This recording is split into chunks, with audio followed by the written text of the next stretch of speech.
नमस्कार।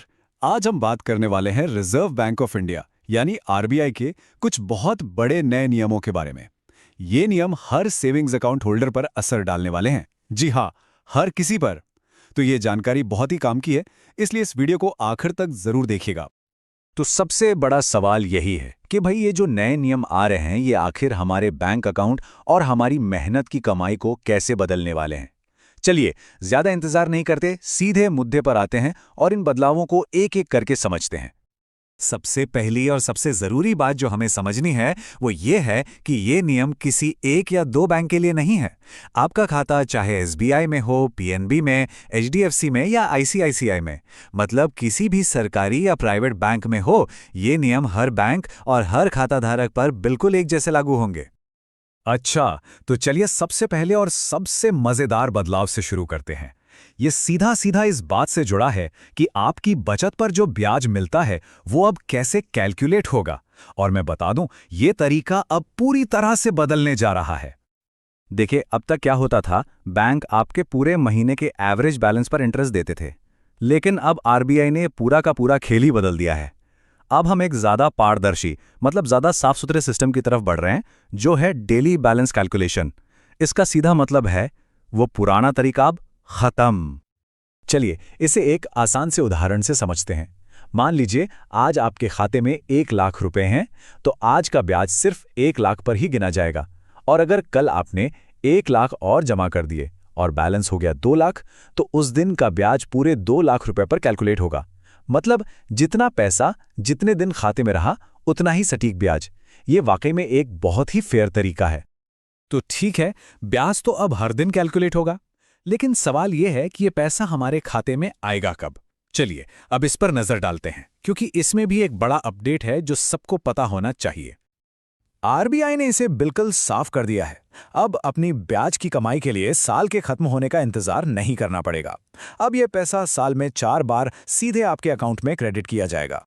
जैसा कि आप देख सकते हैं, ये एक बहुत ही सीधा साधा शेड्यूल है। आपका ब्याज हर 3 महीने के आखिर में, यानी मार्च, जून, सितंबर और दिसंबर के अंत में आपके खाते में आ जाएगा। इससे अपनी कमाई को ट्रैक करना बहुत ही आसान हो जाएगा।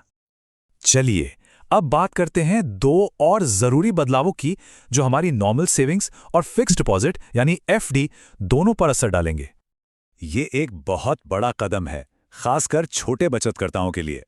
नया नियम ये कहता है कि अगर आपके अकाउंट में 1 लाख रुपए तक हैं, तो इससे कोई फर्क नहीं पड़ता कि आपका बैंक कौन सा है, आपको एक जैसी ही ब्याज दर मिलेगी। फिलहाल ये रेट लगभग 2.5% के आसपास है, पर जरूरी बात यह है कि अब कोई भी बैंक इससे कम ऑफर नहीं कर सकता। ये चार्ट इसे और भी अच्छे से समझाता है। देखिए, 1 लाख रुपए तक तो सबके लिए नियम बराबर है, लेकिन अगर आपके पास 1 लाख से ज्यादा है, तो उस ऊपर वाली रकम पर बैंक आपस में कंपटीशन के हिसाब से अलग-अलग और शायद बेहतर रेट्स भी दे सकते हैं। सेविंग्स अकाउंट के अलावा जो लोग एफडी में पैसा लगाते हैं उनके लिए भी अच्छी खबर है। आरबीआई ने एफडी के नियमों को भी काफी आसान और साफ बना दिया है, ताकि किसी तरह का कोई कंफ्यूजन ना रहे। तो अब अगर कोई कम समय के लिए पैसा लगाना चाहता है, तो वो किसी भी बैंक में सिर्फ 7 दिनों के लिए भी एफडी करवा सकता है।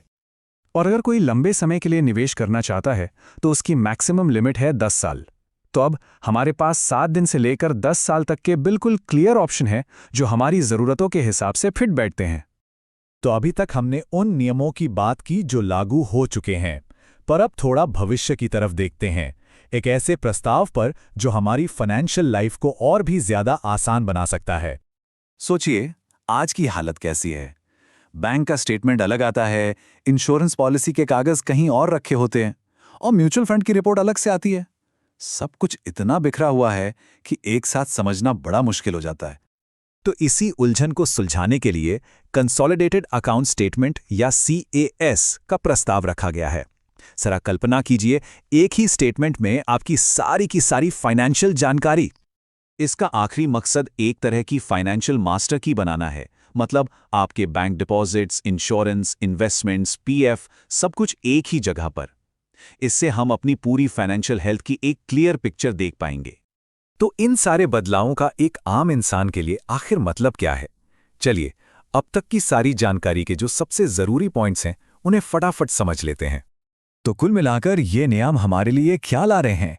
पहला, हमारी बचत पर ज्यादा फेयर रिटर्न। दूसरा, कैलकुलेशन में पूरी पारदर्शिता, ताकि हमें पता हो कि हमारा पैसा कैसे बढ़ रहा है।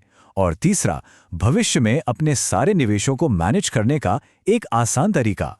ये सच में हमारे हाथों में ज्यादा पावर देता है।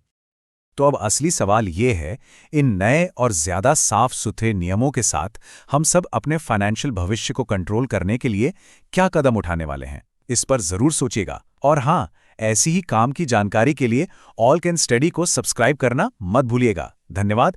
चलिए मिलते हैं अगले वीडियो में।